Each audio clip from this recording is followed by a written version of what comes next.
Istanbul, Turkey, where clashes erupted as security forces tried to eject protesters from Taksim Square and Gezi Park. Now, these are live pictures of the area, and you can see the situation seemingly much calmer. Lots of police activity in and around the area, and just hours ago, security forces advanced into the park, firing water cannon and tear gas at the crowds. Now, most of the protesters withdrew to the back of the park and to side streets. Gezi Park has been the focal point of these protests that have gone on for 17 days. Earlier on Saturday, at a counter-rally in the capital, Ankara, Prime Minister Recep Tayyip Erdogan warned protesters to leave the park, or, he said, security forces would know how to make them leave. Carl Penhall joins me now live from Istanbul with the latest. Carl, what is the latest?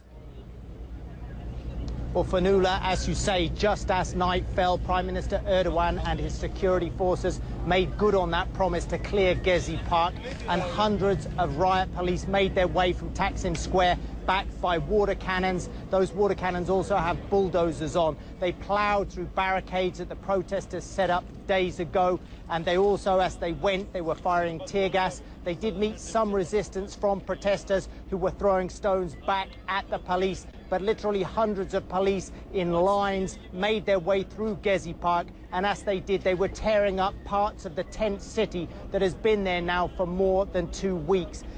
Protesters then dispersed. They dispersed through Taksim Square, and they dispersed through the dozens of side streets that lead towards this square. And then that led to clashes, running battles between protesters and riot police down the side streets. At some points, protesters were seen throwing bottles and rocks at police. Police responded again with tear gas. But here on the edge of Taksim Square right now, this really is the scene.